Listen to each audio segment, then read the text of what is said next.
Going to go ahead and call this City Commission workshop into order for Monday, October 9th. City Clerk, will you call the roll?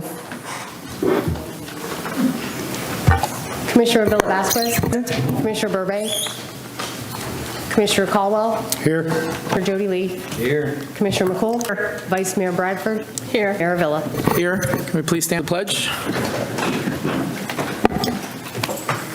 Pledge allegiance to the flag of the United States of America and to the republic for which it stands, one nation, under God, indivisible, with liberty and justice for all. Sit. This time we're going to go ahead into section... Mayor, may I interrupt for a second? City Manager, would you like to? Yes, Mayor, the Commissioner Vasquez had called early today, see if we could have a short prayer during this meeting. Sure, go ahead. Mr. Nick. Come on, Nikki. It's not on me. It's not on. You have to push a button. Testing one. Hey, I know this stuff. I should be able to do that. We're good. Would you bow your heads with me, please? Heavenly Father, we have the awesome privilege of being here tonight. We have the really awesome privilege to come before your throne. Some people might not understand that quite like it should be, but you are creator of everything, including each one of us. We're so blessed to be in this very place and in your presence, invoking your presence here tonight, Lord God, asking you to join with us tonight in this important meeting happening here right now. We're asking you, Father God, for each one of these who are serving, that you've called to this very place, that you've, in your permissive will, and sometimes your perfect will, have placed in these positions of authority. We pray tonight, Father God, that you give them insight and understanding from you. More precious than silver and gold is what the Bible calls that.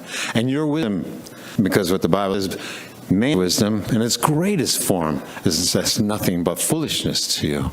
So we seek your wisdom here tonight. We seek a spirit of unity, Father God, for our community. What is done here, what decisions are made here, need to come from camaraderie, yes, from brotherhood, from loving each other, for taking care of each other, and knowing that we're of one city and one place, and how we need our leaders to lead in that way. Taking first the people and the residents of Deltona before any other situation, having their minds set on listening and then speaking when guided. Holy Spirit, we ask you to do that guiding tonight. We ask you to fill each heart in this place with some who never known you. Let them know you tonight. And for those who do know you, to be awakened to the point that this is just as important to you, and if not more important, than any prayer we could say at any time of the day for any part of our family, because we're all your family. So needed to find unity and peace within each other. So give us that spirit of peace, shalom, that we might carry with us in this meeting and outside this meeting and with each other. So important. Not just those who are up here on the dais, but for all of the city people that are here tonight, city manager and attorney and all the staff. We just pray you set them apart, Father God, for their jobs that you have literally laid hands on and placed in these positions. And Lord, we have a special prayer tonight, besides this one that's so important, but this is too Israel. They're saying that never has Israel been so attacked since the Holocaust. That's pretty bad. And Lord, we don't need that.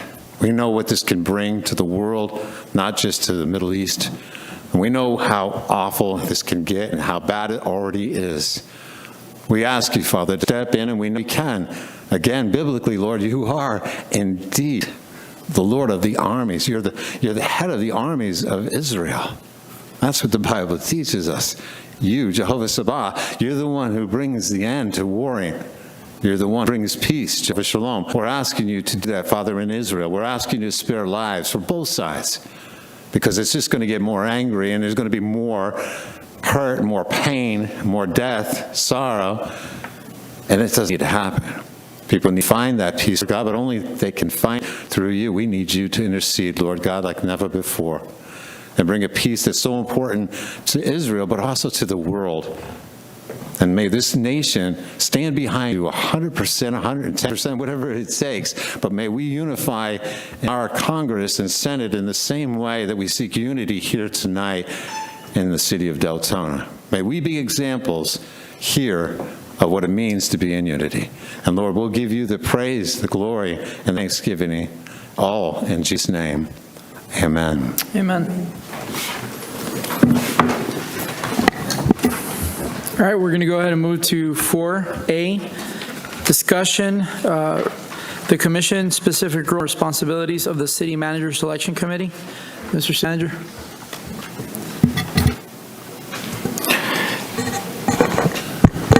Good evening, Mayor and Commission, Vice Mayor. Tonight you have before you a packet that we had presented before. On the first page, it has a flow diagram, a schematic in the top left-hand corner for the selection firm. Just to give you an update, the RFP was sent out on 9/14, September the 14th, and a legal ad was placed. This Friday, the 13th, is the 30-day deadline for the RFP responses. I will tell you so far, we've received one, but typically they wait until the last day, and the last will be Friday at 2 or 2:30, I believe. And then on the 17th, which is the following Tuesday, the RFP responses and score sheets will be provided to the commission. Then on 10/31 of 23, that would be the 15-day review deadline for the commission's score sheets. And then on 11/1 of 23, we're proposing to have a special commission meeting to go over the RFP responses and score sheets. And then you all will decide whether you want to choose the top firm from the scores and rank them, or if you want to interview from some of the firms. And then on 11/16, if you decide you want the interview for the firms, then the interviews would be held with the firms themselves. We had our first meeting on 9/21 to go over the ground rules with the City Manager Selection Committee. We talked about the Sunshine Law. Marcia had sent an email out to all the committee members and so on and so forth. So what would happen is you all would pick this selection firm. They would conduct, they would meet with us and with y'all to decide what you're looking for in a city manager. Once they do the search, they would send you finalists. It depends on how many you want. If you want 10, you want 5, whatever you decide you want. And then you all would assign the review task to the Citizens Committee. And then the Citizens Committee would issue a recommendation back to the Commission. Then the Commission would consider all recommendations. And then the City Commission selects the finalists, up to 5 or 10 candidates, whatever you want to do. We just have the 5 there as just a placeholder. And then you would do City Commission interviews, the meet and greet and one-on-one with public, whatever you wanted to do. Then the Citizens Committee would be able to meet with the candidates also and then give you the recommendations. If you go over to the next page, any questions so far? Good. Next page over. Commission roles and responsibilities, and you all can read this. Commission will hire a firm, which we just talked about, going through that process. The commission will establish qualifications for the candidate, what you would like to see in a city manager.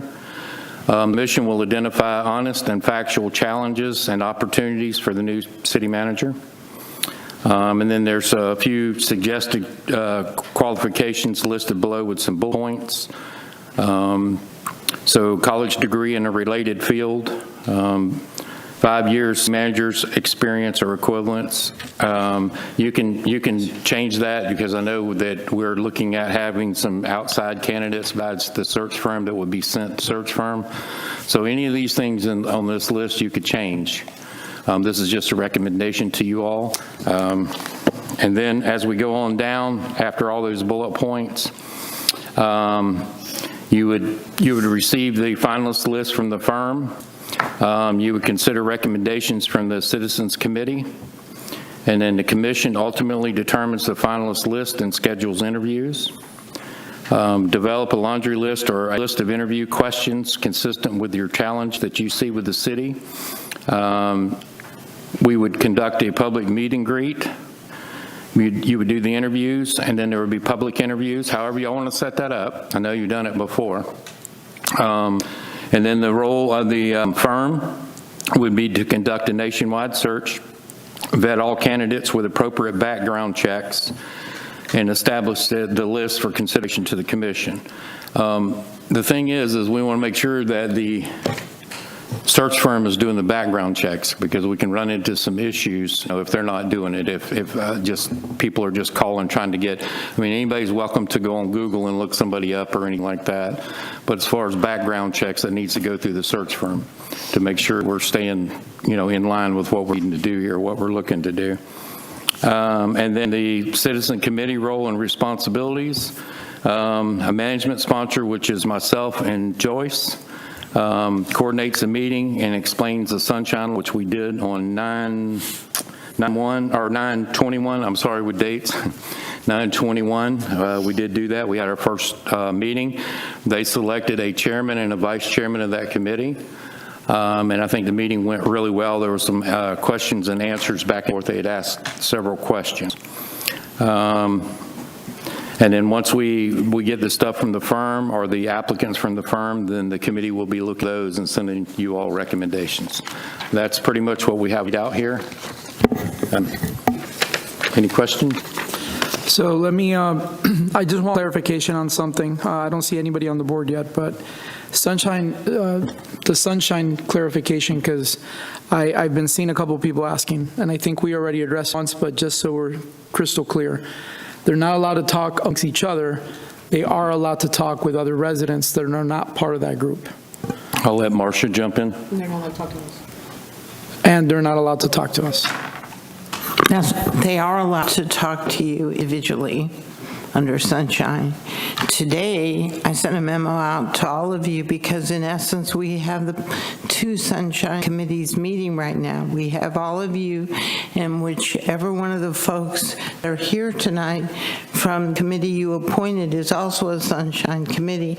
That's why I sent out a memorandum to everybody saying that the folks that are on the Sunshine Committee, they can listen, those that aren't here can watch the recording of it, but they cannot speak in this meeting because that violates the Sunshine. But if you think of the P&Z, which we've had for a long time and have a pretty good record with regard to how they operate, any member of the P&Z can come and talk to any of you. And they have that right. That does not violate sunshine. However, two members of the P&Z discussing something outside of their P&Z meeting does. The only way to cure those kinds of things is if we start asking people to come up and like they always, like you do in your hearings where you disclose a site visit, or if you've talked to other people, or other lawyers or citizens groups or stuff, that's the only way to cure those kind of things. So what we're trying to do is keep those things from happening in this circumstance. So any of them can come and talk to all of you, not together, but all of you individually. There's nothing that prohibits that from happening. And they can talk to the public. They can talk to the public, yes. Again, part of the only issue was some people had said they wanted to have surveys or those kinds of things. They really need to be careful on how if they do anything outside of kind of the sunshine box that I've tried to put in place based on Florida statute. I'd be happy to talk to any of them. They had a question about how they wish to interact with, say, a group. And the problem is, say there was a resident group that was meeting and they wanted to, talk to that group, but we have to make sure that nobody in that group is on the committee. I mean, these are the things you have to make sure of before those kind of things happen. Vice Mayor Bradford. So I'm confused. Yes, ma'am. We can't, even if we post that we're having a meeting like we are tonight, like we post a meeting. So even if we post we're having a meeting for us and for them, they can't come up and speak? Yes, you could if we had advertised it as a joint meeting. Okay. Yes, we could have. So So I'm guessing tonight we didn't advertise a joint meeting. And the whole point would be to get, okay. Can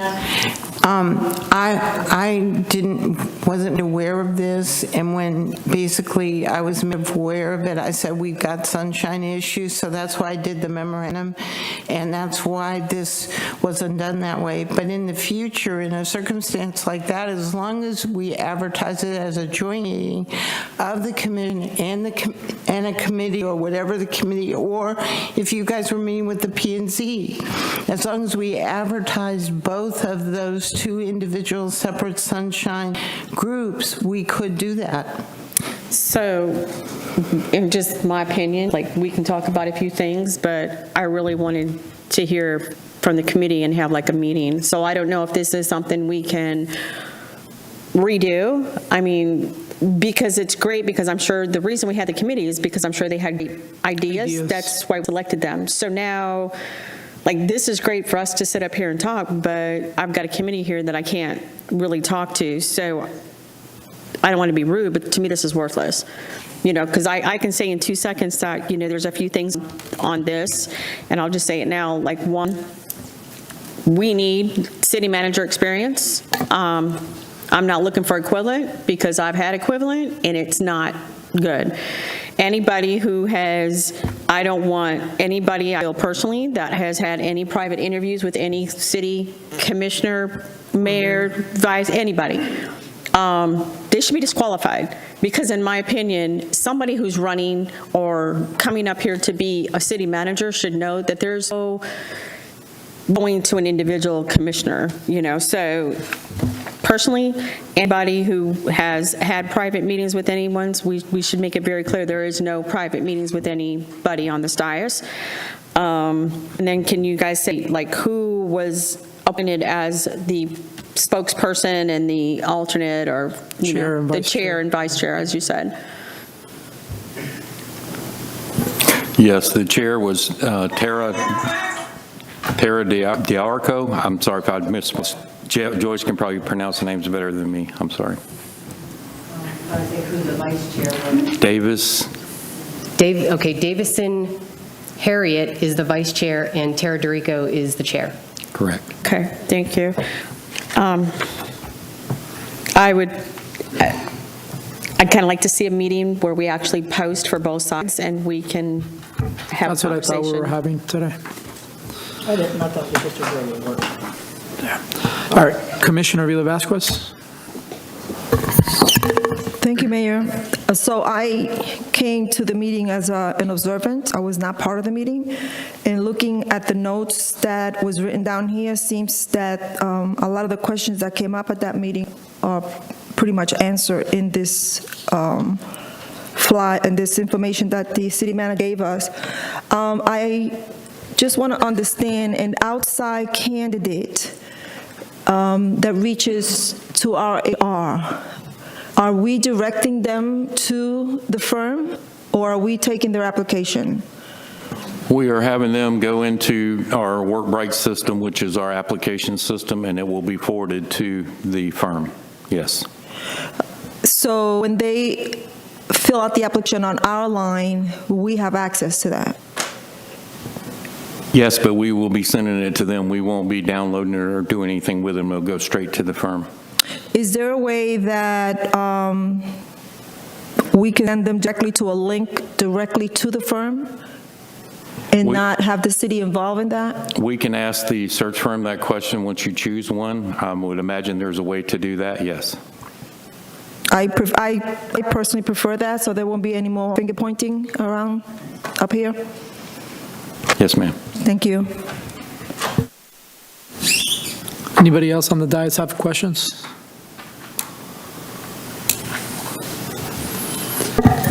Is it the will of the dais that we kind of bring this back up where we have sunshine notices posted for both parties so we can talk to the people we picked?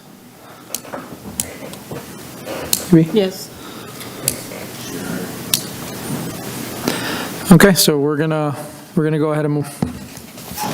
Okay, we will do that. We will get it posted. We'll come up with some dates and get with you all on when think you'll be available, because we're starting to come up on, November holidays and stuff, but we'll get that out to you for you to choose a date.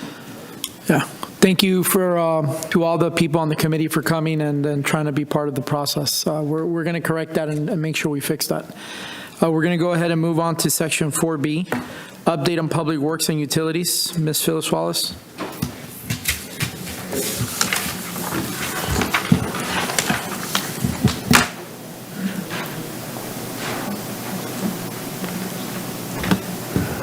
Good evening, Mayor, Commission.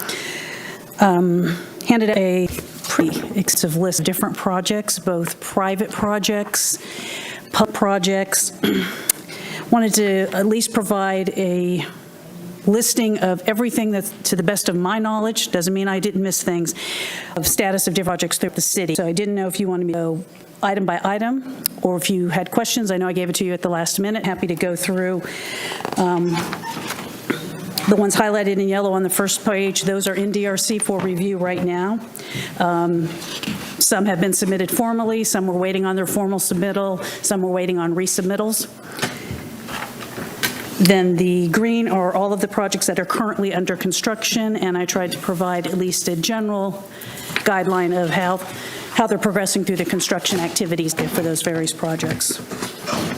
Great. So Commissioner McCool's on the board. I just want to say thank you, because I think I'm going on a year that I've been on this dais, and this is what I've been asking for a long time. So thank you for this. I tried to put it in a map format. It just got very complicated, and I couldn't put the details. Make your life easy. That I think This you is need, awesome. That I believe that is what you're looking for. This is great. Are we able to make this accessible for our residents as well? It's on the back table. Okay, go ahead, Commissioner McCool. Thank you very much for who didn't hear that. There are copies on the back table of this right here, and a couple things while we're talking about this that I want to talk about. Number one, we have a rich history in this city of projects coming through, and we're sold, on this whole rezoning thing. We want to rezone this for this project, right? We rezone, say yes, we are accommodating private rights, private and right, da-da-da-da-da. And then what happens is they get that zoning and come back and present something later that has nothing to do what was brought forth before. So I want us to keep that in mind. And I want us to also keep in mind, as we're overdeveloping Deltona, that we have 3 projects here, 536 multifamily unit developments, which are inactive right now. So keep that in mind as we keep pushing and trying to put more fluff in the city, that's going on. I know of one project right now, and I want our residents to keep their ears open. There's a project right now that was sold to us as a project. We sent out the blessings from the dais. Yes, and it's going to come back to the commission in a different form than in which it was presented. I know this for a fact that's coming up. So I want you to pay attention to development in this respect, what we're told versus what we get. Because as a commissioner, I'm sick of that going on, and I'm putting developers on notice. If you come to me and you tell me that you're going to present this project and that's what we're building, and I sign off on it, and then you come back to me and I'll call you a liar in public, because I'm sick of it. We've done that a lot. And so I'm bringing that up. I want it on record. No more, not today, Satan. Pay attention to what's coming back through the commission as opposed to what was sold to us. That's all I wanted to bring up. Thank you, Phyllis, for this. Thank you. It's amazing. Thank you for giving this, especially so that we can follow along in the development process. So thank you very much for getting us together, Ms. Phyllis.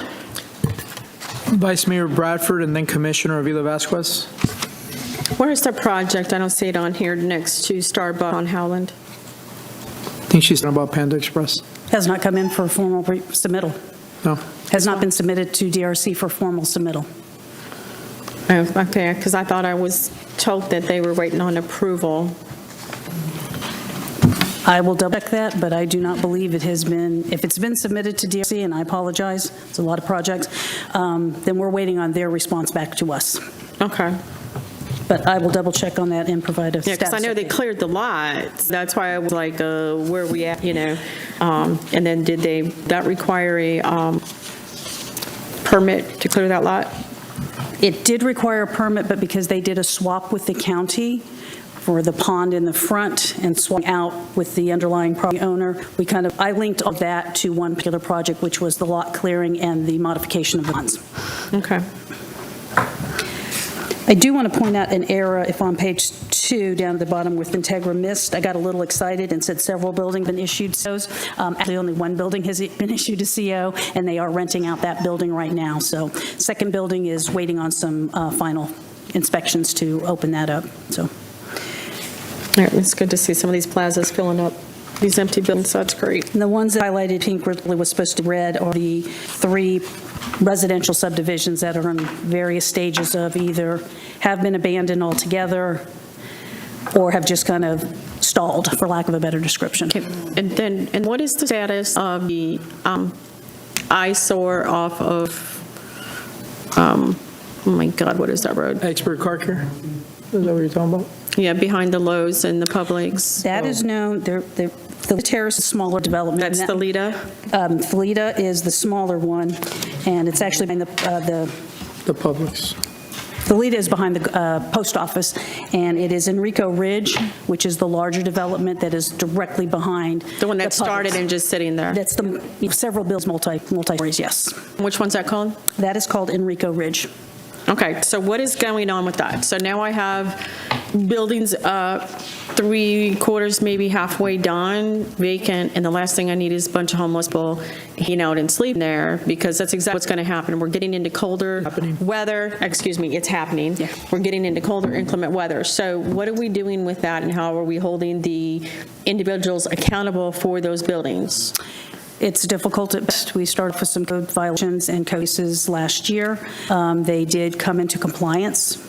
The last I checked with the building department is 2 of their buildings have active building permits. Now, I can't tell you that they're making any active movement, because you can have a permit, and if you don't do anything, got 180 days, and then that permit goes into an expiration or a suspended stage. So I can try to drill down. I think they're having, this is just my observations, I think they're having some financial difficulties.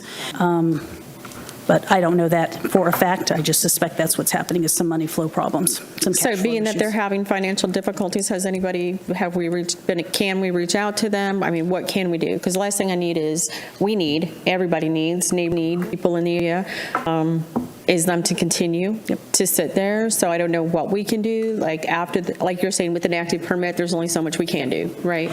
So, but if that permit was to expire, what is the city's legal right? Can we do, are we allowed to impose ridiculous fines on them?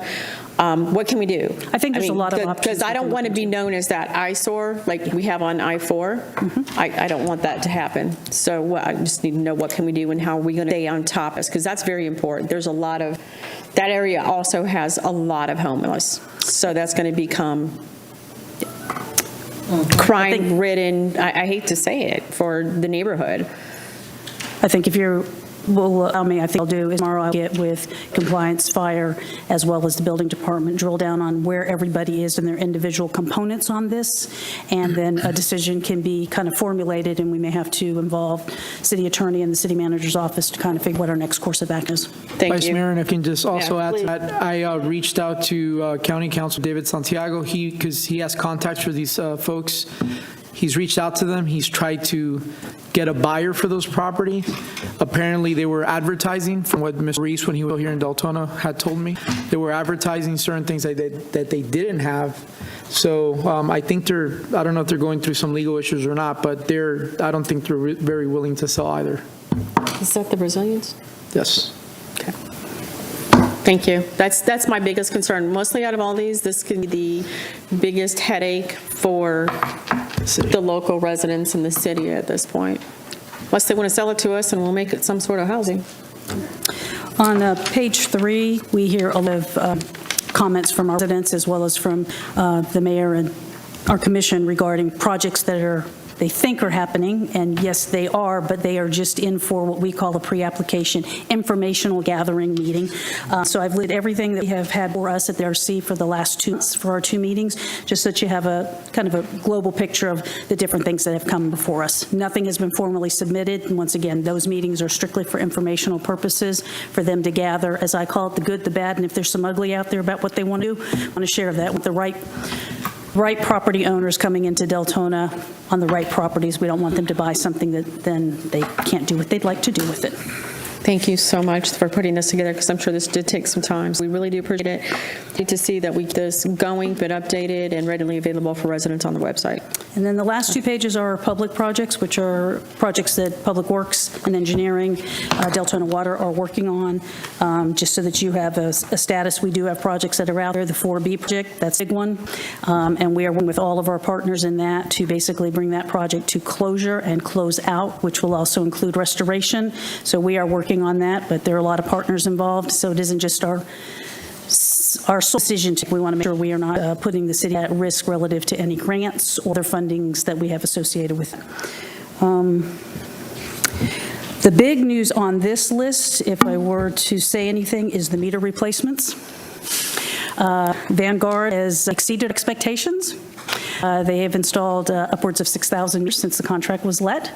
We only let it out for the first 10,000 meters. We were unsure as to how well their performance would be. Their performance has been good. Have there been hiccups? Yes, but they have worked through those, and I'll be coming back to you probably the first meeting in November to award balance of the 20,000 meters, because if they keep going at this rate, they're going to be out of funding opportunities in a short amount of time. Providence Trail, Commissioner McCool, TPO project. We are revisiting that and getting that back on track with the great assistance from our city engineer, Ton Nguyen, and our consultant, DRMP. They're helping get back on track with that. And then the Teresa Basin Flood Control City, we had our kickoff meeting on Friday. So we'll be working with that consultant to gather as much data as we have available for them, so that we're not doing a recreation of the data, if you will, and they can get started. And unless there were some questions on my stuff, I have Will Gerald here. He would like to talk to you about the upcoming changes relative to customer service for Deltona Water. We still have a couple of questions. Oh, I'm sorry. We got Commissioner Vila Vasquez, then Commissioner Jody Lee, then Commissioner Paul. Thank you, Mayor. And Phyllis, thank you for describing the Alexander Avenue Project 4B, because I am still getting emails, some not very nice. And I just want everyone to understand that I or any of the commissioners have the power to make a decision on this project. So I'm glad that you guys are working on it. I know that the previous city managers and current city manager probably tired, because every time I sit with him, I want to know what the status of it is. You've been in some of our meetings. And until we get all the help and approval of the other organizations and companies that you mentioned, the city cannot make a move. I'm hoping that maybe sometime this year or beginning of next year, we can start seeing some improvements, at least in the park area. So that's people, and I know that I was told that on the side that the metals are in the water, we can't touch that. But maybe on the other side, I know that Glenn and I have spoken about it, clean up a little, make it accessible to residents to go and sit and maybe fish from there. I think they would be very happy just to have something until 100% of it can be fixed. Yes, ma'am. So thank you so much. Commissioner Jody Lee, Commissioner Paul. Phyllis, thanks for putting this together, and city staff for doing this. This list is great. On some of these private businesses that have been opening up, have they all been fulfilling all their needs and stuff in the city, like getting their BTR license and all that other stuff before they open for business? Because from what I understand, checked in some stuff last week, the new Starbucks is open, and they don't even have a BTR. There was a McDonald's on Howland that was open for almost 2 years without a BTR.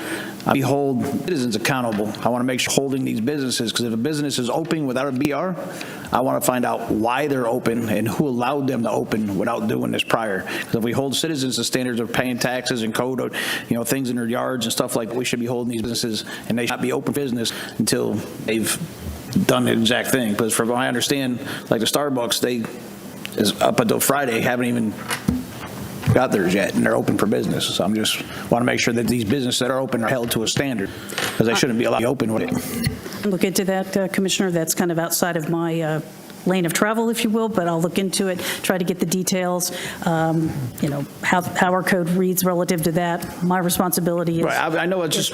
It's get you to vertical construction. I was just saying, because different businesses on here, so I was just adding, because some of the businesses that are open, and as far as I know, it's from Friday, Starbucks doesn't even have one, and I want to know who allowed them to open for business when they're not supposed to. Okay. And who's making that? Rules have to be followed. If someone's allowed to open for business, that person should be held accountable.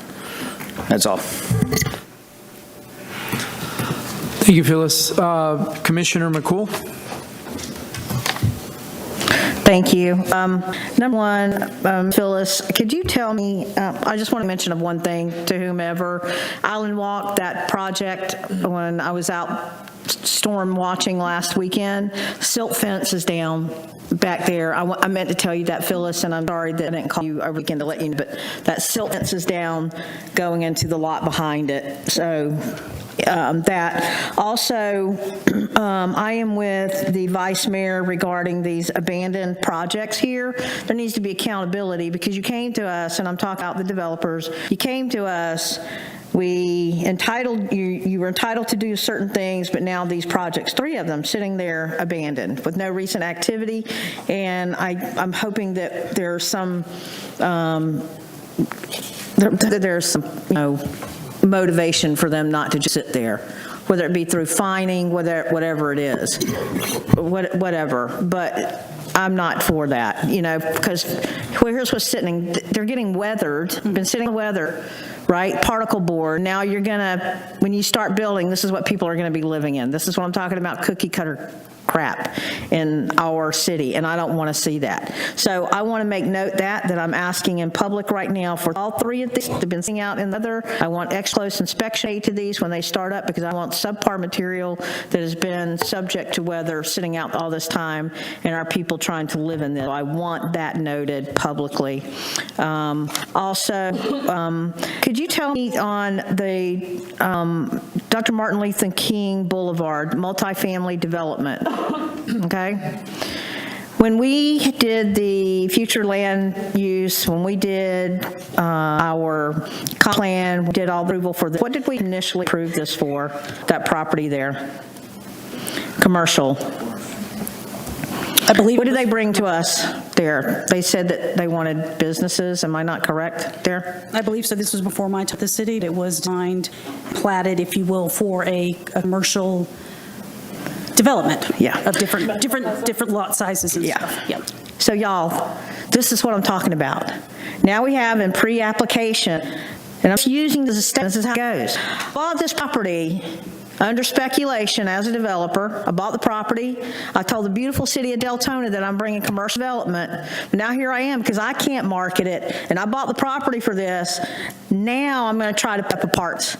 We didn't entitle it for that reason. We didn't pass it for that. We passed it because this is what they said this was going to be developed.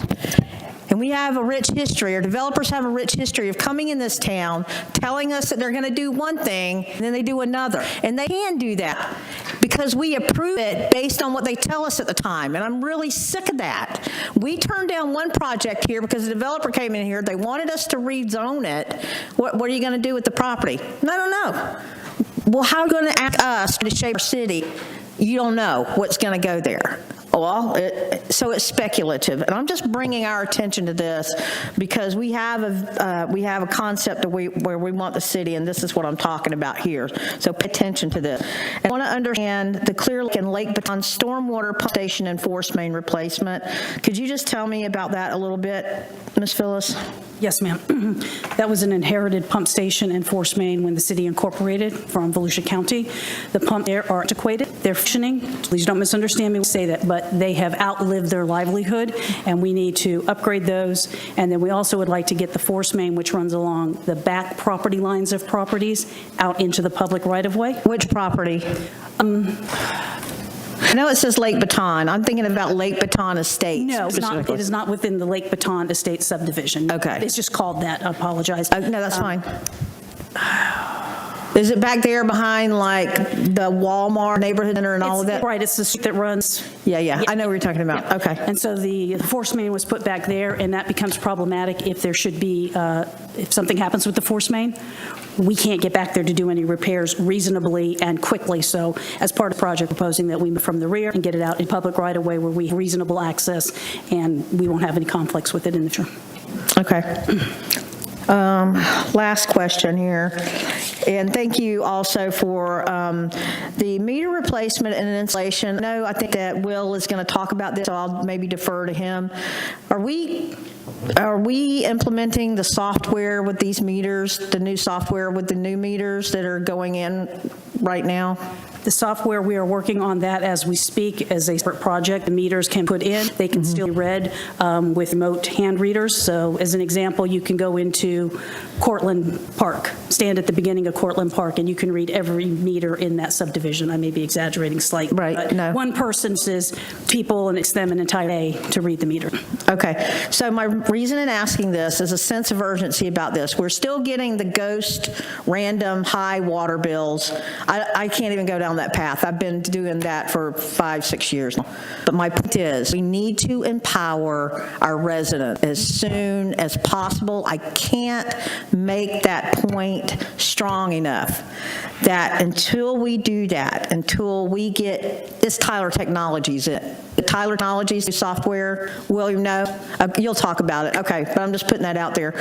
We need to take this seriously and get the software and get them on their game and get this up as soon as possible for that also. So I'll wait for Will on that. And then the last one here.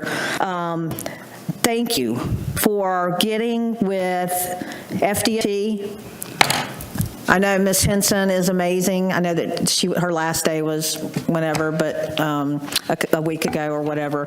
But this is good stuff. Thank you for getting this pop back up. I know that you and Glenn and your staff have worked hard on this, so thank you here. We talk about this, and when TPO, these projects here, Deltona, we need to be heard loud here. So thank you, Phyllis, for that. And Ton is amazing engineer, so thank you for that. And this will make Mr. Adam Vasquez very, very happy also. I know that he's in the audience, so this will make him happy. And I would just want to thank you guys for getting visible again and going on. So thank you, Mayor. Welcome. I'm going to go, and then Vice Mayor is on the board again. I know that Lake Helen Osteen Road is a county road, but we are, I don't know if we're going to partner with them or not, but can also get an update on that? Because I believe we were told that the third week of this month it would be done, but I want to make sure that we're not just resurfacing, we're addressing the flooding issue, because it does us no good to resurface that road and them resurface the road if we're not going to fix the flooding problem. That resurfaced last night. So they resurfaced that last night without addressing the flooding. I haven't driven down there today, so you know. I haven't either. Apologize. Glenn, can you get please with the Director of Public Works in the county and figure that out, because he got specific instructions from our county councilman that we're not doing trenches or swells, we're doing what the state of Deltona wants. Yes, we will get with them. I know Phyllis's crew staff met with them a couple of weeks, 2 or 3 weeks ago or so. I know you both have been working really hard on that. But I would like to say something about the meter real quick before we get off that subject, if y'all don't mind. Okay. The meters, you know, Phyllis alluded to that we're going to be coming back to you all for extension of the contract. It was written in the RFP that once we saw how it was going, we could come back to commission, you know, in the next, we're looking at just doing, you know, the next 20 and try to get them done as quickly as we can. They're moving faster than we thought they would. The data flow is working well, which we'll probably discuss in a minute. It's working really well. When we first started this project, it started slow because they didn't have many people dedicated dedicated to it. We started out in the condos, the Edgewater and Lakeside condos, and they did really well there. They're moving along. The thing with meter change out, so you have to go buy books, they're reading books. So the crew, Phyllis's staff my staff and Phyllis's staff, I'm sorry, they have worked in the meter reading routes, and they've been able to reduce some of the books because of the new ride-by meters, radio readers. As we go forward, as we get more meters in the ground, we will be coming back to you for the communication system on the towers, which then, after all that's done, the best way to do it is get out of the meters before we get the tower stuff be underway, and then we'll be able to do the portal after we get the tower up and running. If you do half the meters and you have the portal up and running, it confuses a lot of people. So working towards that, we'll be back with y'all with a plan with that. We'll be doing updates on the meters along with other projects as we move along, and as you all choose a new city manager, we definitely will be keeping him or her informed and keeping them up to date on this stuff. So I wanted to publicly thank Public Works, Phyllis, Jeff, Dale Redden, quite a few people that's been involved in this meter change out. It's actually doing better than I thought, and I'm proud to say that tonight, that with the hard work of staff, they've done a great job in keeping this thing moving, and I appreciate it.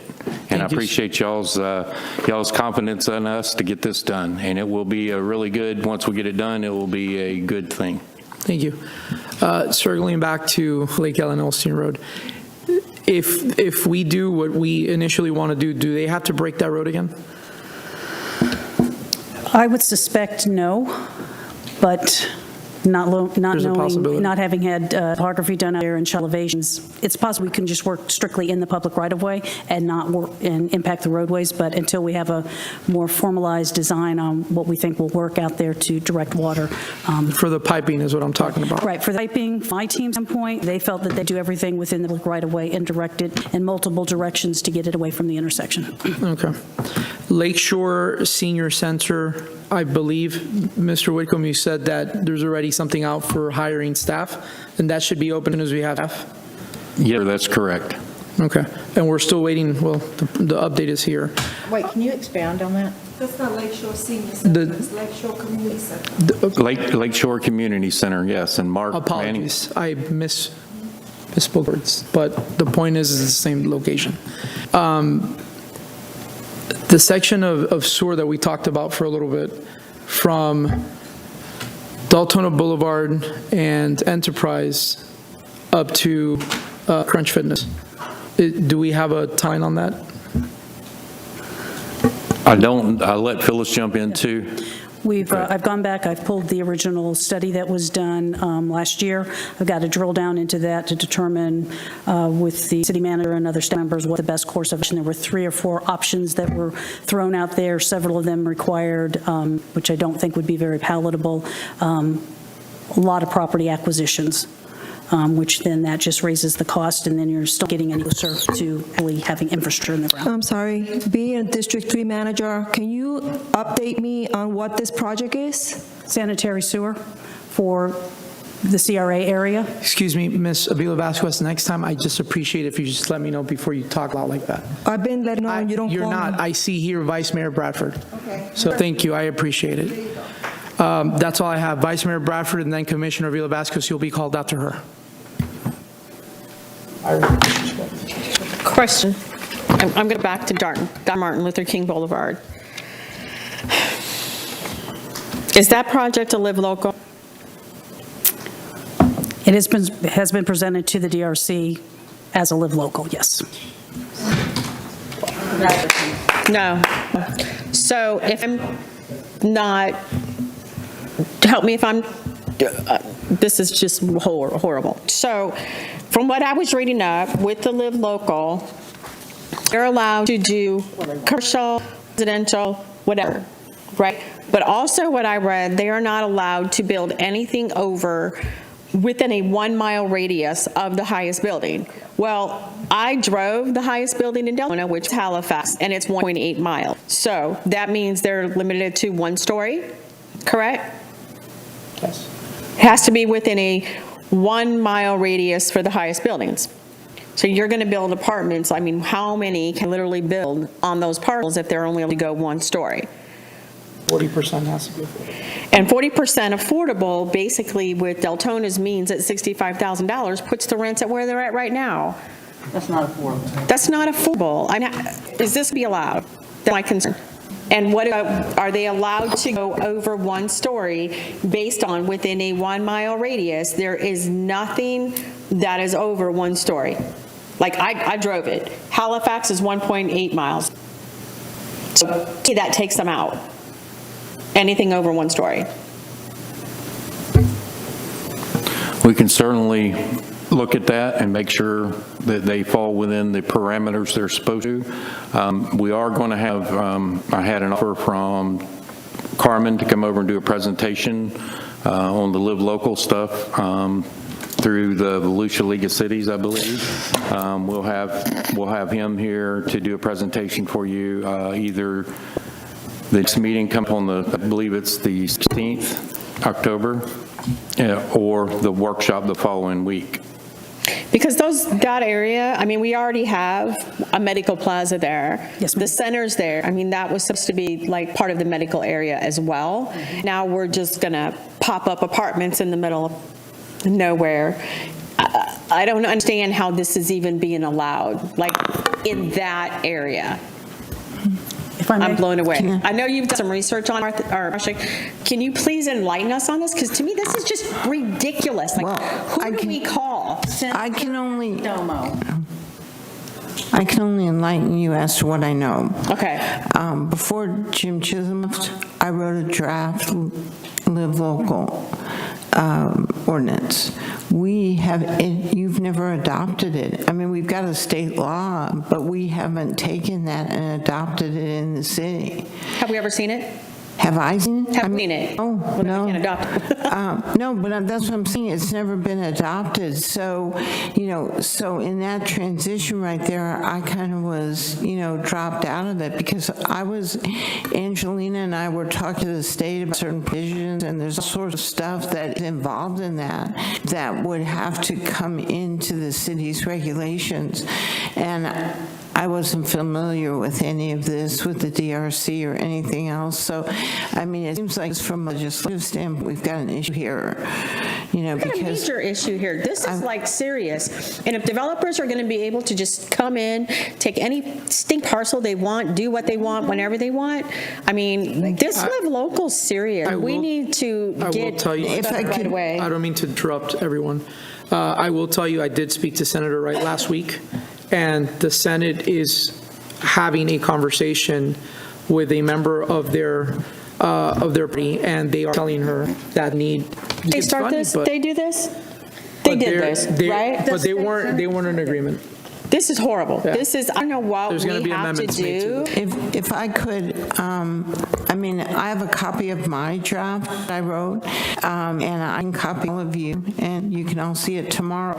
There are some, I did look at another community down in South Florida that was trying to finesse what came out of the legislature, which, I would not lay any kind of wreaths of joy over the way that it was done. So, but there is a way to do some of, I believe, for us to be able to maintain control on some of those issues with regards to how property is used in the city. Again, until just now, I didn't know anything, I didn't know what had happened next, but I will certainly work with Phyllis and Glenn and talk further with them, and also copy you all on the draft that I worked on. Okay, this to me is serious. I mean, because that's the worst place to even. If I may? Yes, just want to be very please. clear. And I know this isn't you. It's just frustrating that this is where home rule comes in. People throw things down our throat and we get screamed at because you passed it. I got nothing to do with it. These are just items that came in for a pre-application informational gathering meeting. This particular item, which was last week, I believe, is when we saw it the second time. They brought something that will concern to your DRC members, and we want to give the city attorney, we want to look at the development order for the original subdivision and drill down on that. But this in no means is this has staff blessed this or given them any indication one way or the other. We were just, what they had presented, we had some issues. I told them that we needed to get with the city attorney. We needed, as staff, to kind of relate our questions and concerns to try to figure out how do you proceed, if at all, and what will be in the city's best interest. So I don't know how we can do it, but this local needs to come back here on the priority before we have more people sneaking in, because from my understanding, for the individuals that are home watching this, they can basically come in and say, I'm going to do low-income housing as long as 4% of units fall in low-income housing for that demographic area. They don't have to come back before us, that's my understanding. And they could be commercial, it could be residential, it could be multifamily, it could be anything. You don't have to have our approval on that. So this is very, very concerning, and this needs to be addressed immediately. I said, I literally did the drive already, and the closest building's 1.8 miles away that is above that. So the sooner we can address this, the better, because I have a feeling we're going to have... They pay no taxes whatsoever to the city. And why we're talking about that parcel, I won't cuss, the front looks like crap. Holy cow. I think the property owner is supposed to be maintaining that. The front of that, which represents the center, you can barely see the sides. It's overgrown. It's horrible. So, I mean, if they're going to do that, I'd rather say we buy it than let them do that. That's horrible. From the standpoint, we'll get our crews out there to kind of clean it up a little bit. We try to maintain it. And then send them a bill. We can do that. Yeah. I'm done venting. Commissioner Villasquez and Commissioner McCool. Thank you, Mayor. First of all, let's just be careful how we approach this new Live Local law that was passed. Let's be very careful. The thing is, I would like to get an update on the project that Mayor was talking about on District 3, because I have no knowledge. Been working and request a lot of things for this district, and this was never talked with Glenn, but previous city managers. If I may? Yes, This sure. was a study that was done 2, maybe 3 years ago for the CRA to bring in sort of kind of just missing links, starting at I-4, going down Saxon to Normandy, and then picking up the missing link on Deltona Boulevard, as the mayor mentioned, from basically the shopping center to the south to Enterprise. So the study was put out there. I apologize if you were not aware of that, but anything as we go forward, we need to revisit that and make sure it's still there's still viable options in that. And obviously, no decisions have been made. Okay. I'm just revisiting it and pulling it back out. So these are the projects that's been on the drawing board for a few years now. Certainly from a conceptual standpoint, Okay. yes, ma'am. All right, thank you. And I apologize, I thought one thing about was septic, so thank you very much. Commissioner McCool. Thank you, Mr. Mayor. Let's go to SB 102 while we're at it. SB 102, we have the Senate President, Pasadomo. I'm going to talk about it to think about this because, and also the Florida League of Cities and Volusia League of Cities said yes to this SB 102. I came to the city manager back in June and I said, we must address this because this passed and we needed to address this. The only way that we can address this is through tighter city building requirements. And the reason that I talk about this is that we are marketing, or this bill is being marketed as affordable housing. Okay?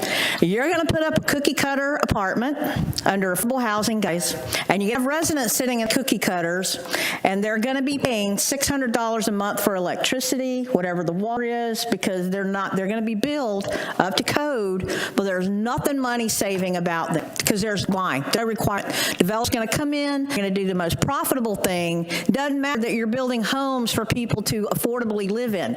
They're not going to be affordable in no shape, form, or fashion. session. Not only that, they preempt us from collecting from our tax base because they're not paying any taxes in. And I asked the city manager at that time, can we please get serious about putting some building standards in place when it comes to putting up apartments in Deltona, Florida? Can require them, because it's the first page of a comp plan. Get a book out. It says that we want innovative green building as we move forward in Deltona. Have we done that? Have we required that? No, we haven't. So I just said, if we're putting up more and more apartments, we need to make sure they're affordable by sitting down and talking about making a requirement for solar, because we can do that because of our development agreements. Requirement for solar there, if you're going to make it affordable, make it affordable. Making sure that there are thermal double pane windows, because if you're going to make it affordable to people. You're not going to march into our city and put crap up and then market it for people to live in as affordable. So SB 102, if you want to do something about that, you talk to your state representative. I know the state representative Webster said, I'm not going to do anything to change this. He was asked at the luncheon, the delegate luncheon. No, we're not going to do anything about this. And you see that our state legislation are creeping around it because it's a political thing. This isn't an affordable thing. And there are unintended consequences coming down the pipeline right now. So if you not like this gift, SB 102, this is a gift to developers. Get in touch with your state rep, get in touch with Senator. I don't know that Senator Wright said on the record at the delegation what he thought about this, but I know 2 people had a problem with it. 2 legislators had a problem with it. Want more information on it? Go right over to Barry, because they are getting messed up out of a bunch of money too. We must address this. We must do it through our building and development. We have a chance to do this, right? I think that some things were already in the works before the July 1st passage bill, and we need to go back and complete the things that we were working on before this bill was even passed.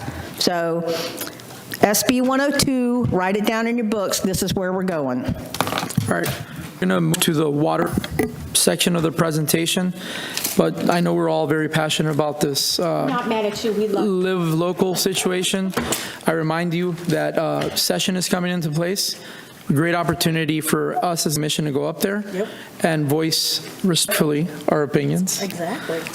So, If I'm still alive. Good afternoon, everyone. Can you hear me okay? can you speak a little louder? Just a little bit louder? There you go. All right. So I just wanted to give a brief update on our payment portal that we're looking with going with at this moment in time. So I passed out a pamphlet for everyone to follow along if you wanted to look at it. As you know, we currently have the Citizen Self-Service, which is our pay portal where customers go to make payments and look at their bills and things of that nature, or usage. This concept is what we're going to go with. It's kind of a brief overlook of what it'll look like. Of course, we have to go our own customization designs and get everything up and running. But on the first page, you'll see the home page of what the customer will see as they access it. They can do a quick pay option or sign up with their own personal profile. The good thing about this is that it moves away from customers or residents having to have their customer ID number and account number available. It'll actually allow you to sign in with your email. So if you have Google, Yahoo, or things of that nature, you can save it that way, and it'll be personalized, that you'll be more in control of it from that nature. If you go on to page 2, it's a brief overlook of what it would look like for someone who is coming in to make a payment who does not have an account. So if, say, a family member wanted to make a payment for another family member, if they did have the customer ID or account number, or where we customize for them to look up the account, they'll be able to enter it on this page. Excuse me. Joyce, I don't have a complete packet. Sorry about that. No, you're fine.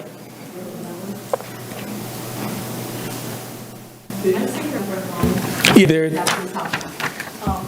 yeah, Go ahead. okay. So Just let us know this- what number you're on so we can follow along. Gotcha, yeah. So disregard the numbers at the bullet page. It was a complete packet. I pieced it together so it made some more relevance for the conversation piece that we're in. All right. So where I'm at right now is page 4, which should be the same page in the packet if I'm not mistaken. Thank you. And at the top, you see it says quick pay. So again, that will be for someone that doesn't have an account set up, that's just looking to make a payment for a resident or something, or a friend. If they have information available, they can log in or they can enter that information to make a payment for the resident at that time.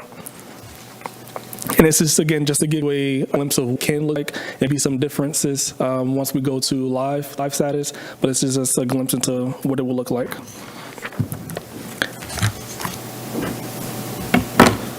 The next page is where they would enter in the information as far as their email address, where the receipts to be sent, their card information, so on and so forth. To the top right of the page 5, you'll see where it has the breakdown for the balances. So again, it's night and day different from our current payment portal. If you were to go look at that and then take a look at this, it's more customer friendly, I believe, much more easier on the eyes to navigate and understand while you're going in to access your account and your billing. Then page 4 kind of gives you a better idea of what the customer experience would be. And I can kind of touch on a couple of things from this particular screen. You see the consumption pops out of the main screen. It has the resident's name in the middle. It shows where you can pay bills, you can manage your auto-pay, you can schedule payments. To the left of the page where it says manage accounts, account detail, transaction, consumption. So this is a much easier screen to navigate. I feel it'll be much easier for customers to get accustomed to and be able to have more freedom and access to their account. The rest of it, some of the other features that this is going to bring, is going to bring auto pay, which we already have, but this will allow customers to set up auto pay with their credit card. We currently do it via check. So if they don't want to use check, they'll be able to set up their credit card. They'll be able to set up e-billing. They'll be able to set up what's some other features. They'll be able to set up e-billing. They'll be able to set up auto pay. They'll be able to easier see their usage. If we go through the testing phase, if someone wanted to send an application to start service, they'll have a capability of doing that through the website. So it does have a couple of other functions and features that we currently do not have that'll be a benefit to the residents going forward. And I can go through the whole packet, but if you guys wanted the time to look at, and if you have questions or anything like that, I'll be more than happy to answer them. But it's mostly screenshots and showing the capabilities that customers have going forward with the new payment portal that we're presenting to them. Thank you. We have Commissioner McCool, then Vice Mayor Bradford, then Commissioner Avila Vasquez. Thank you, Mr. Mayor. Thank you for this. I want to get back here to the consumption part. Okay. It says when using smart meter plug-in application for utility access. So what I want here, yeah, I see all the beautiful payment options, stuff like this, but we need consumption indicators.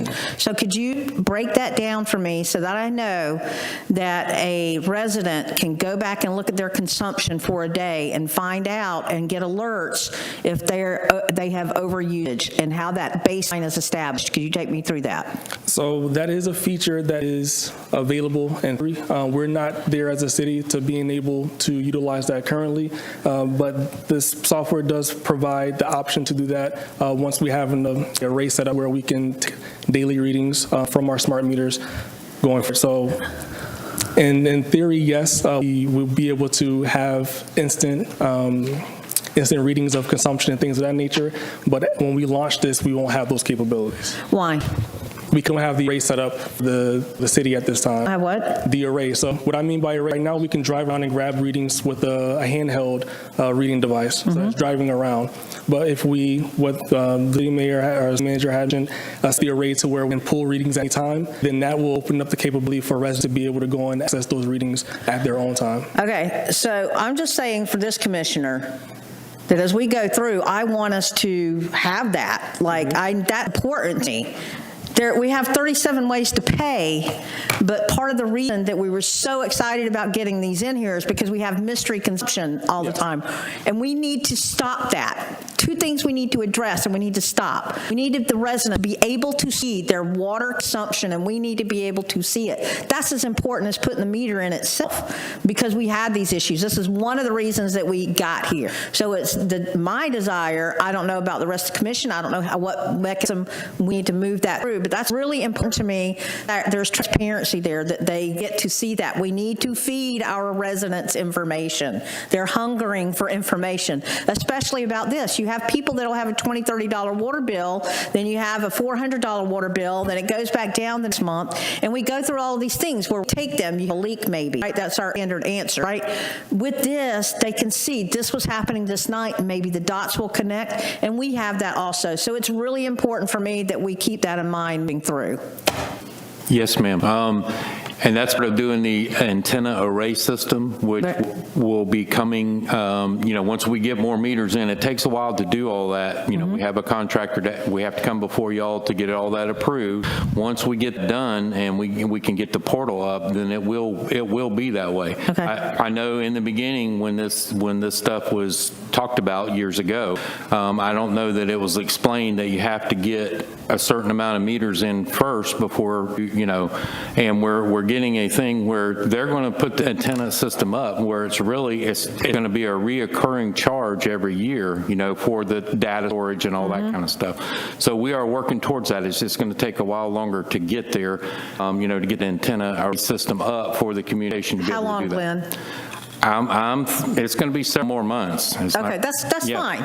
That's fine as long as. It may be up to a year. It's going to depend on how quick we can get more meters in. We're fixing to come before that contract to, install that system and so that we'll be able to do that. But it's coming. Okay, that's good. I just want that out there in the public. The second thing, somewhere within all of this, for the love of Poseidon, and everything water-oriented, can we address the call system that we have? It would be amazing if a resident could call in and we call them back instead of waiting. I've waited personally.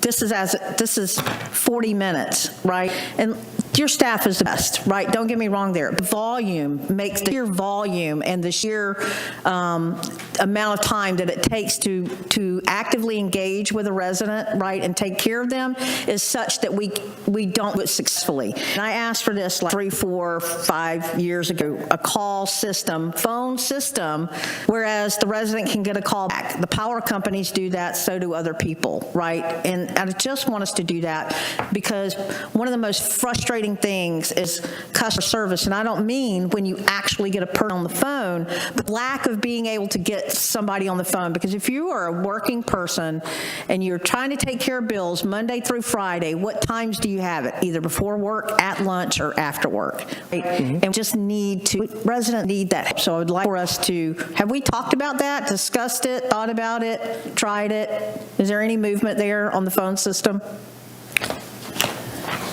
We have looked into that feature specifically. We can definitely take a look at it and see if it's an option that can become available for our residents. I know that is, customer service or speaking with a representative is a major thing that we get, complaints about often. It's very difficult just because, as you know, the nature of our calls vary in interaction for interaction. A customer that's looking to make a payment doesn't want to wait a lengthy time on the phone just to make a payment. When we have someone speaking with a resident about a high bill call or things of that nature. So we definitely understand where, our residents are coming from in that nature. But we can look into a call system and see if that's something to do. And that's amazing, because that's what I've asked for a couple of years. And by show of hand, will you raise your hand if you would like to see this feature in Deltona Water? Please. Look, amazing. But so I just to bring that up again, that it's needed, it's necessary, simply because there are people that want to just pay the bill, get on, get off, and do that. Maybe there's a parking spot for them, right? As opposed to the people that need more help. I've been on myself for 30 minutes with somebody as they sat and explained a procedure for me, right?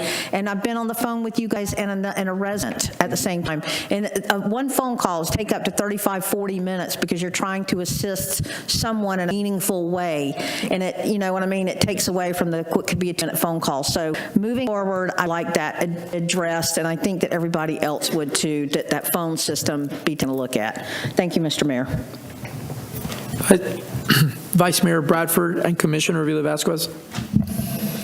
So I'm getting that up again. So one of the things I kind of was excited about the program is similar to the Duke app. Yeah. So the Duke app, and I'm assuming this is what we're going to have, it actually has where I can look at my daily usage and literally I get a notification in someone on campus, I have a property there that says, hey, your water consumption's high. And at that point, I immediately go make sure that there's no additional leaks. So I was under the assumption when we started this that that's going to be a function that's going to be readily available for us. Yes, ma'am. In the end, if we get everything installed, it'll be. Right. It definitely will be. Is the email a blast something that's automatically set up on the app? So my consumption goes up, does it automatically execute that email, or is somebody going to have to be, I guess, sitting there sending those? I'm going to assume that it's It will an be automatic email sent. Okay. So again, the program that we're putting out now is just the payment portion of it. Later on, once we have all the meters and stuff, we have the erase. It would be an additional program for the data, or for the meter readings and things of that nature, consumption, usage, daily interactions, things of that nature.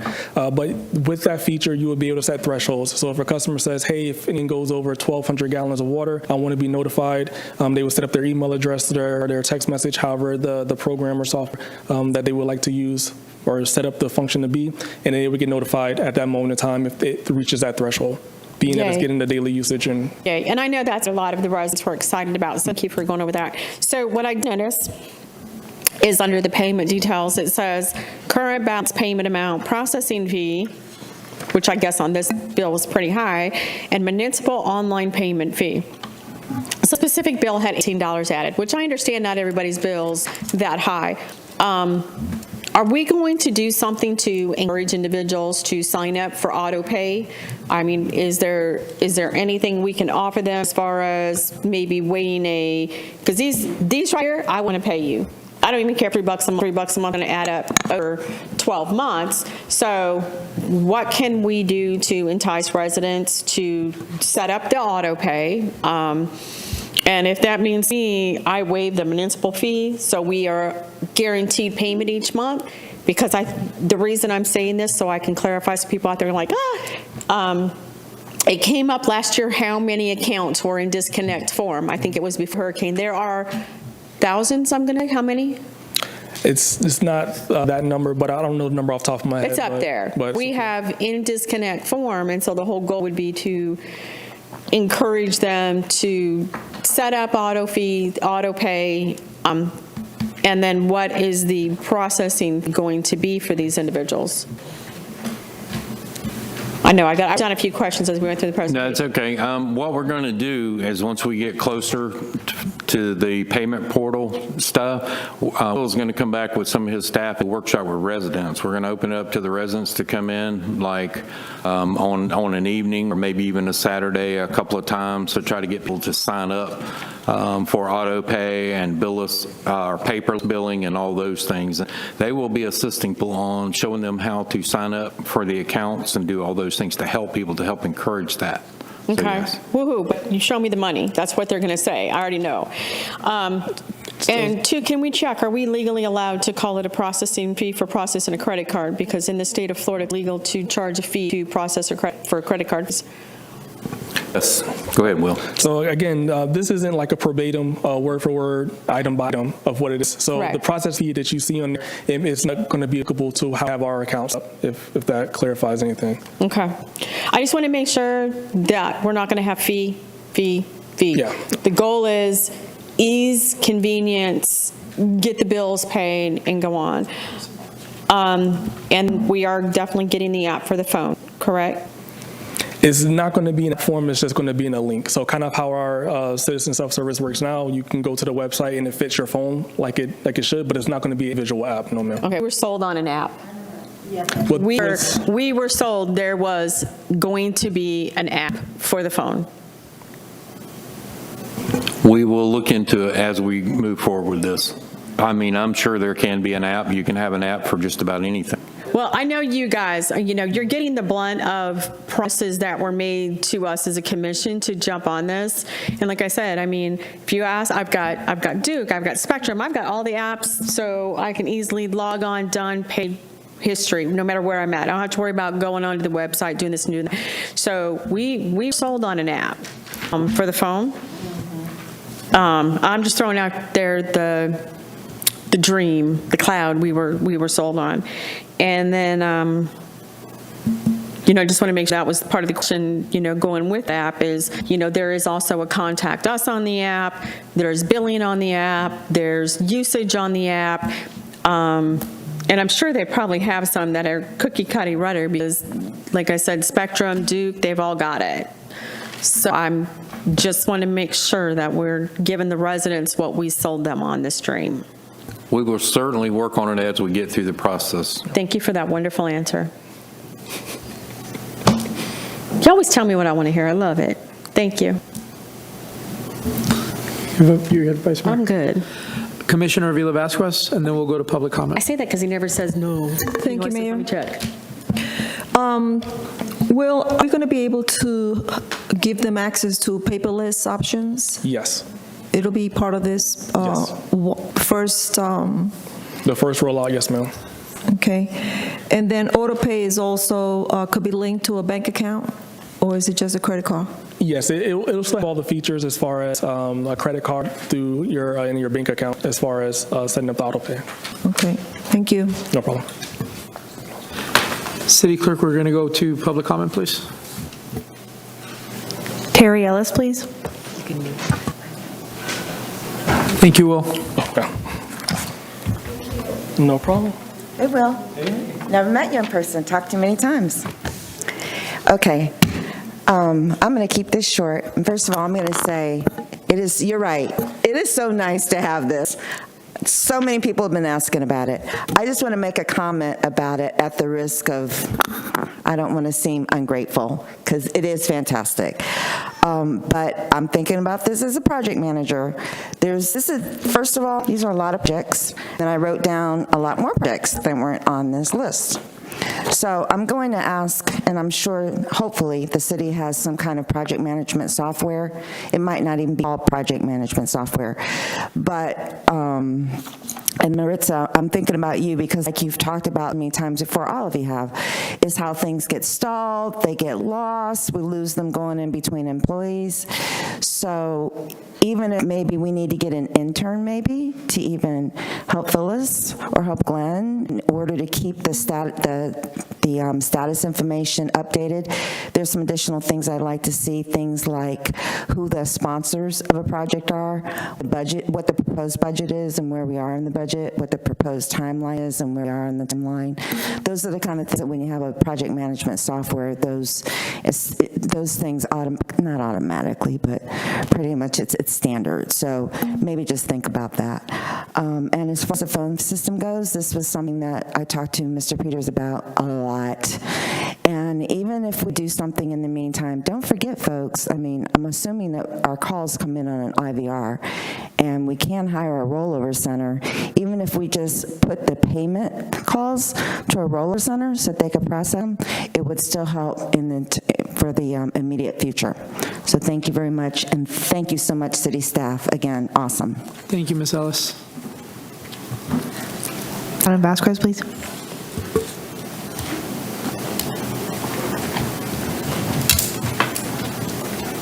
Good evening, Adam Vasquez, District 3. Thank you, Commissioner, for the update on Lake Baton Estates. And Commissioner, we know that we need sewer on Deltona Boulevard for commercial redevelopment, and the lack of sewer, as we've discussed, is the reason why we can't attract maybe restaurants and businesses on Deltona Boulevard, even though it's probably one of the few places in our city where that type of development can actually happen, or redevelopment. So I would hope, as the Commissioner of the district, that you are supportive of the sewer going on Deltona Boulevard, and we need to make that happen. I know of people who want to open businesses there, restaurants, redevelop. We should work together and bring that, because there's residents in the district, especially in my community, that I talk to that leave Deltona to go recreate elsewhere, and it would just be amazing to go right up the road. I think when you consider Saxon Ridge and Lakes and these are higher end homes in our community. You also have in DeBerry, I think it's Glen Abbey on the other side. So there's a market for restaurants in our area, and I'm just hopeful that you are supportive to make that sewer connect happen, so that that redevelopment can occur in our community. Thank you. Thank you, Mr. Vasquez. Commissioner Avila Vasquez, and then we'll... Thank you, Mayor. So, yes, Adam, I am 100% supportive of this project. As a matter of fact, this project has been in the works since before John Peters was a commissioner. I think when I first got elected, we brought this up. Even to find out that we do have a sewer system on Deltona Boulevard. It was brought up to our attention by City Manager Chisholm, when prior to that, we were told that there is no sewer system, but there is. So yes, I am 100% in support of this, and I hope that somehow our staff can pull it through soon. Thank you. Thank you, Commissioner Rila Vasquez. It closes public comment, correct? All right. We're going to go ahead and move then to section 4C, discussion of the city hosting a 5K run in February. Mr. Whitcomb, or is it going to be Adeline? It's going to be Adeline and Danny.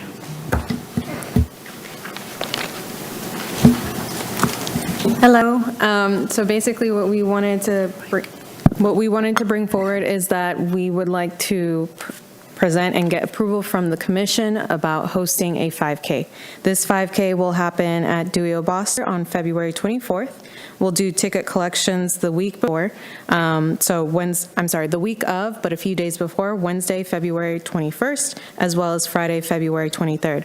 We're hoping that with this 5K, we can kind of bring togetherness and wellness within our community, which is, the city of Deltona.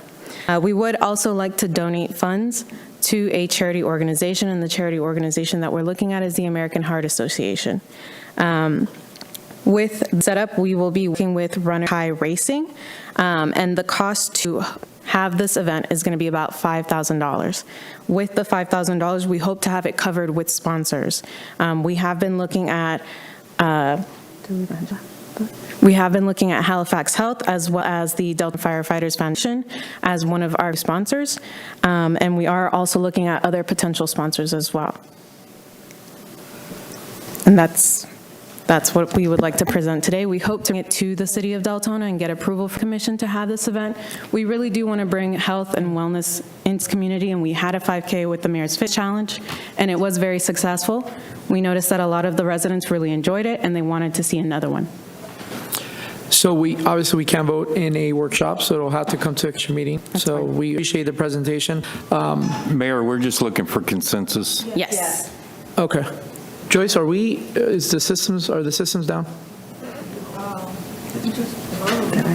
Okay. No, I'm spinning. No, because if they can't push a button to speak, I want to make sure that. And I didn't know if it was affecting the system. We'll go with Vice Mayor Bradford, and then if anybody else wants to speak, just raise your hand until we figure this out. So. No, I didn't have No? Consensus for me. Okay. Consensus for me. Used to be a city event or one-person event, mayor's event. So Danny and I are organizing this event. He has organized 5Ks in the past, so he is sort of the advisor that I look to. This will be a city, correct? Yes. Consensus, Jim? Yeah. I'm for it if the city does. If we can look as good as you do after your exercise. Thank you. There you go. She's been intimidating me. She's been working on. Yes, the city has done a 5K in the past, but it's been a while. We had a great turnout, and we're going to switch locations to Dewey Boston this time. It's a great place to do it. We have the plenty of space for parking, and we're going to attract a lot of the citizens to be healthy and promote that. Danny, really quick question. Do we have a specific date in February? I only asked because... February 24th. 24th? All right. At 8 a.m.? I am having surgery in February, so I need to kind of... Okay. I'm going to probably be out for 3 weeks. Okay. Can we make sure there's nobody else conflicting going on that month? A lot of times what happens is you get other 5Ks happening at the same time. Let's make sure that we're not conflicting with anybody else. We're definitely open to moving the date if we need to, because we would like to donate the funds to the American Heart Association, given that February is a month, where Valentine also falls under.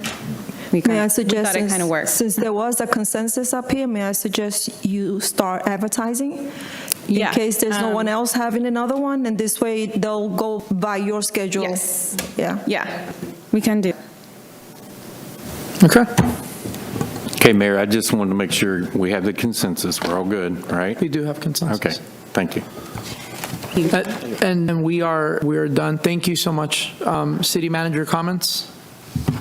Yeah, I have a couple of real quick things. I figured y'all knew that. Commissioner Vasquez had requested to hold a interfaith prayer service at the City Hall for peace with Israel and Ukraine and all the things going on in the world today. The proposed date would be October the 18th at 6 p.m. in the Commission chambers, if we can get a consensus on that. Consensus for me. Everybody good? Dana? Okay. And I know some of these, I didn't hear, I'm sorry. Okay. You have consensus. Okay.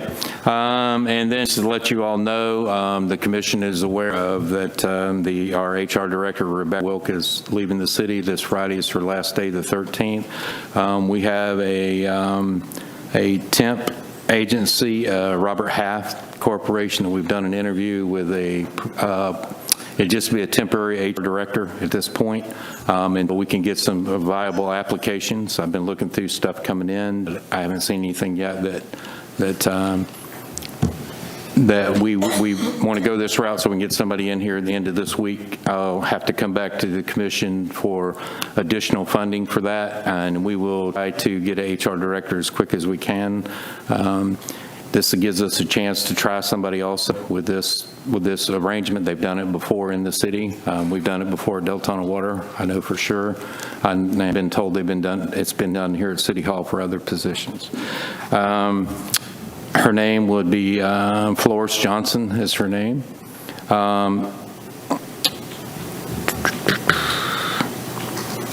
This Friday, the 13th, why is everything the 13th? This Friday, the 13th, we're doing an InterGov software update and security update. So code will be available by phone, and the building department will be available by phone, but we'll be closing the customer service access Friday at 3 o'clock. We will be posting that, putting that all out there. But they will be interacting with customers on the phone and business as usual in that manner. And that's all I have. Thank you, Mr. City Manager. Meeting's adjourned. Okay.